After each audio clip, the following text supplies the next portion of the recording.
News 25 is brought to you by J.K. Nelson Law. Call 727-9900 today for your free consultation. If you need a lawyer, you need Nelson.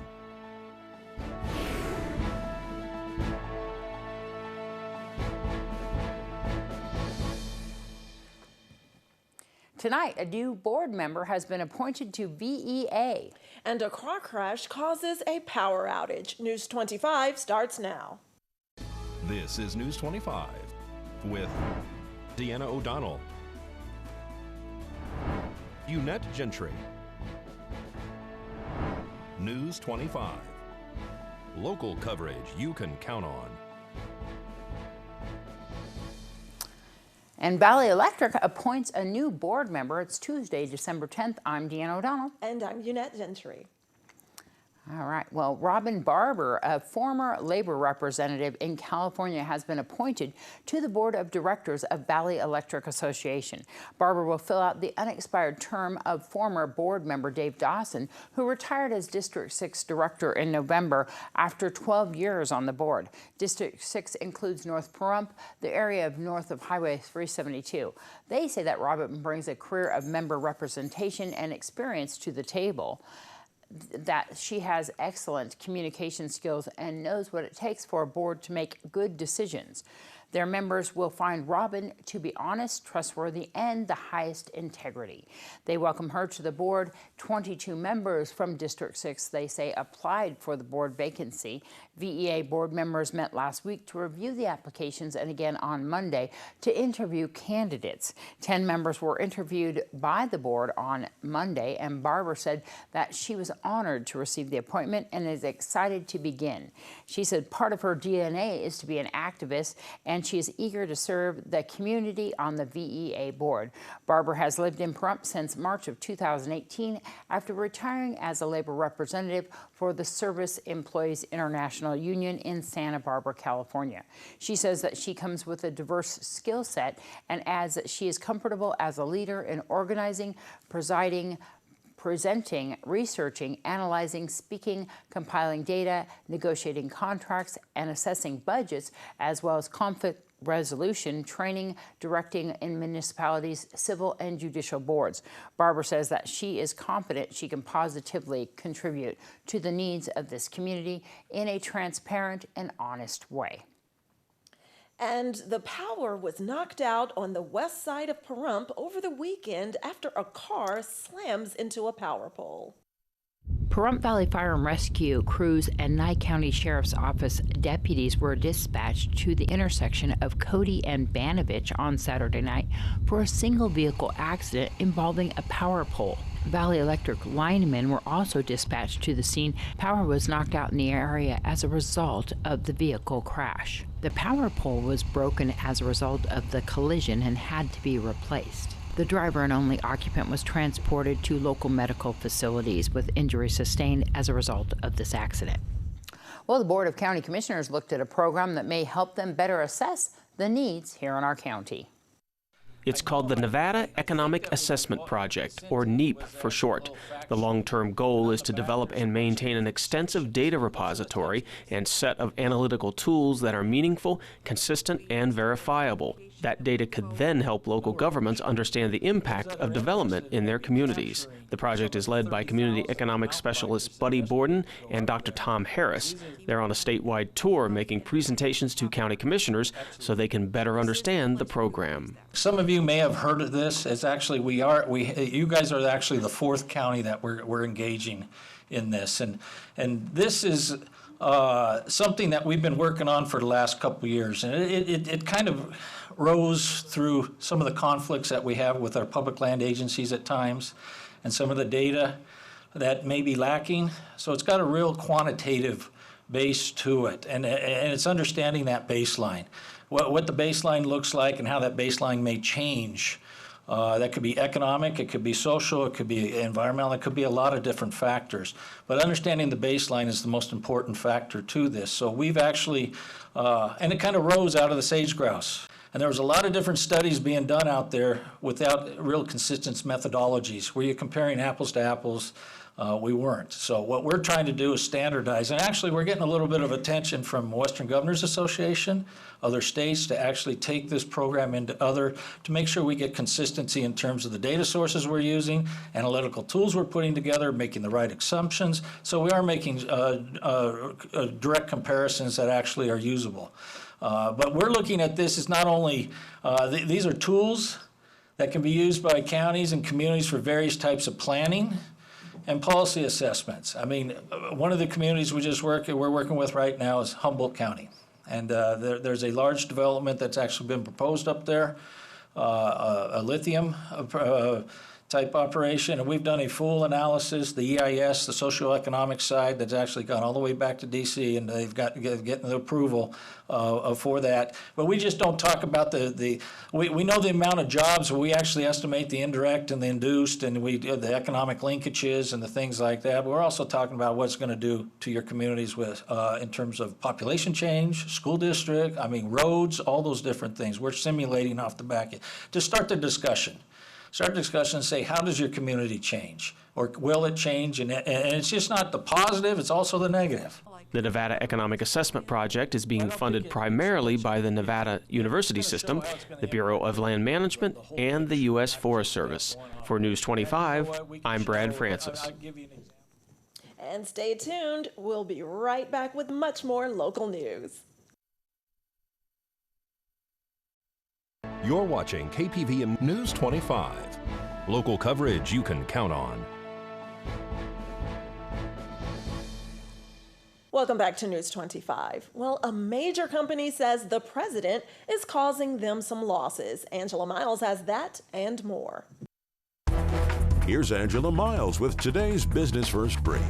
Topping our news, Amazon is blaming repeated attacks from President Trump for losing out on a cloud services contract with the Pentagon. The contract is known as Jedi, worth $10 billion, and was awarded to Microsoft. CNBC reports AWS accuses the president in a document of using his position in office to pressure the Pentagon. The Pentagon denies any influences in the Jedi decision. Amazon wants a redo in the cloud competition. McDonald's is adding WNBA Commissioner Kathy Engelbert to its board. Engelbert becomes one of 3 women on the McDonald's board, and small businesses remain cautious on hiring. Payroll processor ADP reveals small companies hired only 11,000 people in November, the lowest of the year. To find out where you can see us every day, go to businessfirstam.com. Thanks, Angela. And reporter Brad Francis gives us an update on the latest arrest in and around our area. Moises Gonzalez of Beatty is under arrest and facing multiple charges, including first-degree kidnapping. Deputies were dispatched to the Schultz Trailer Park for a domestic disturbance on December 2nd. The victim told deputies Gonzalez had not allowed her to leave their home for 3 days. She went on to say Gonzalez had become violent that day, striking her several times and putting her gun to her head. When Gonzalez got home, he admitted to causing the injuries because he was angry. Deputies then learned Gonzalez had 2 weapons at the home. They collected those weapons, which included a short-barrel shotgun and a .22 pistol. Gonzalez admitted to recent meth use, and deputies found a meth pipe in his jacket pocket. Gonzalez was booked into the county jail on several charges, including first-degree kidnapping, domestic battery, possession of guns by a prohibited person, and using or being under the influence of a controlled substance. Rashad Sohan of California is in the Nye County Detention Center, charged with possession of a stolen vehicle worth more than $3,500. Deputies were first called to a home on South Galaxy Street in Pahrump on November 29th for a man believed to be waving around a gun. Deputies found Sohan sitting in a red Dodge van in the driveway. The gun was a toy, but a routine records check on the vehicle license plate returned to a stolen vehicle from a California rental company. Sohan told deputies a family member had rented the van for him 3 weeks ago, and he had been in possession of it since then. Deputies say under the circumstances, Sohan should have known the vehicle needed to be returned to the rental company. Philip Josue is also in the Nye County Detention Center, facing charges of false imprisonment, battery by strangulation, and attempting to resist an officer. Deputies were dispatched to a home on East Lewis Street on November 26th for a reported assault. The female victim says Josue held her down and put his arm across her neck, preventing her from breathing. She broke free, struck him on the head with a chair, and ran outside, where she met arriving deputies. When Josue came out, he scuffled with 2 deputies, who then took him to the ground and placed him into custody. The victim told deputies Josue has a history of mental health issues and alcohol abuse. She went on to say he got angry and assaulted her because she wanted to get away from him. All right, don't grab that remote. We'll be right back here at KPVM, where we like to say that stands for keeping Pahrump and all of our area viewers in mind.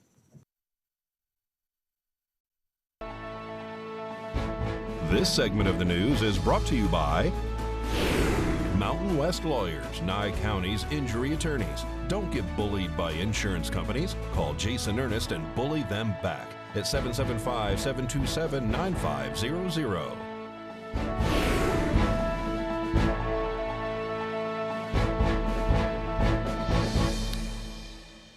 Welcome back. Well, choir director Ginger Forbes spoke to News 25 about this weekend's holiday concert.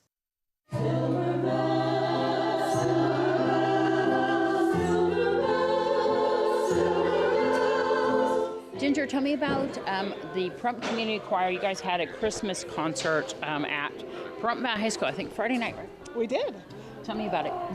That was our Christmas concert. It went really well. I'm very impressed. They worked really hard. We did a great job. I want a hippopotamus for Christmas. I don't think Santa Claus will mind you. Let's talk about the community choir themselves. I know you guys changed from the High Desert Chorale, so it's Pahrump Community Choir now. And then tell me about just getting ready for this show. Well, we always start in about late August, so it takes us about that long. We do about 16, 17 songs, and we always like to include the string quartet. Barbara Edwards and Dave Green are usually playing with us, and we enjoy bringing in instruments because it gives us a little bit of variety, so we like to have instruments with us. We did a lot of traditional Christmas carols, Hark the Herald Angels, God Rest Ye Merry Gentlemen, things that were more traditional this year. How's it going as far as members right now? This year we actually increased our membership. We had actually about 33 members. We had a few that unfortunately couldn't make it. So our choir numbers for the concert were around 25, I believe, this time. And so so it was $5, I think, to enter, $4 if you brought a canned good. You guys are donating that to who? We have somebody who works with the homeless, and she's taking the food. King Kong looked down on his nose and he saw that it was black. You are going to get ready for the spring concert pretty soon? We are. We will start probably mid-January for that, and again, always looking for new members.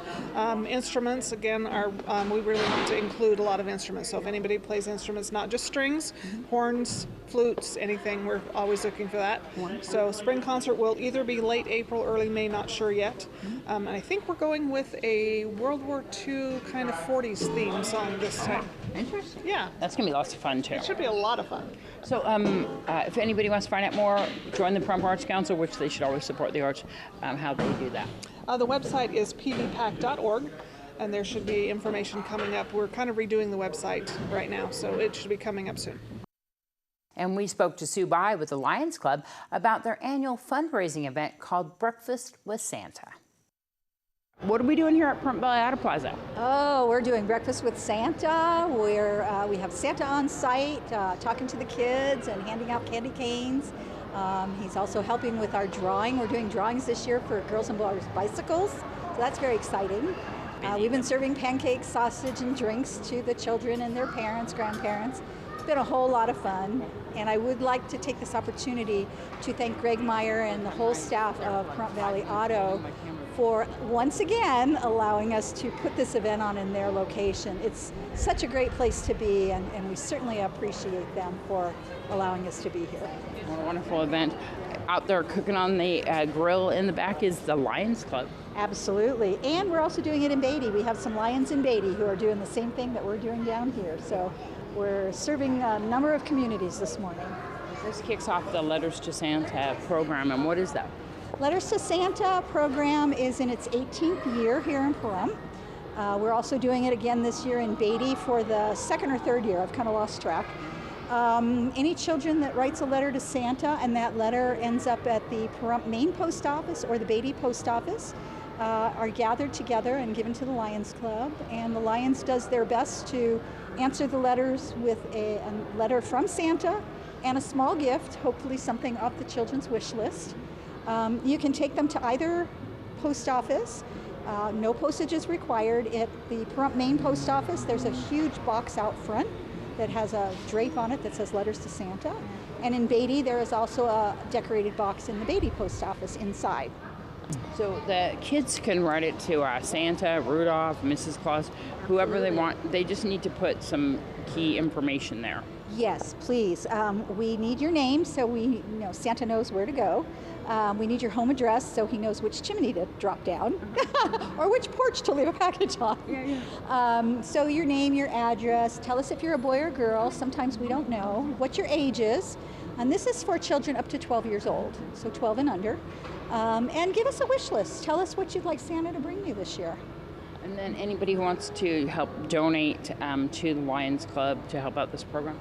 Yes, we can be reached by our phone number, which is 775-727-9016, or through our mailbox, Post Office Box 133, Pahrump 89041. And there's a deadline for the letters to Santa, right? Yes, the deadline is December the 14th. The elves need to gather the information and start preparing the packages. Thank you, everybody from the Lions Club, for your letters to Santa this year. This is A.J. Dodd thanking you for bringing your children by and also taking part in our pancake breakfast. Thank you very much and Merry Christmas. News 25 WeatherCam is brought to you by Lerner and Rowe Injury Attorney's Office in Pahrump. In a wreck, need a check? Call 702-877-1500. All right, let's take a look at what it was like outside earlier through our weather cam. And there are scattered clouds, and that temperature continues to drop. We'll take a closer look at our forecast when we return.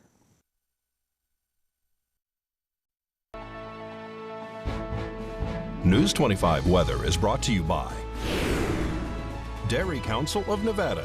The splash of cream in your coffee, the dollop of sour cream on your burrito, the melted toasty cheese on your pizza. Undeniably delicious, undeniably dairy. Enjoy what's real.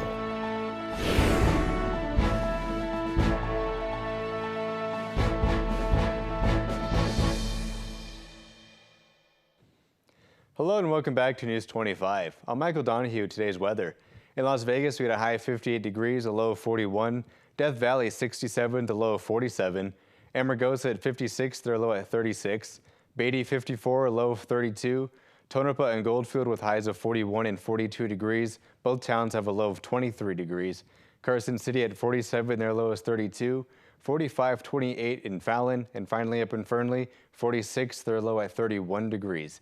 Now today in Pahrump, we saw some mostly cloudy skies. Our high today was 57 degrees.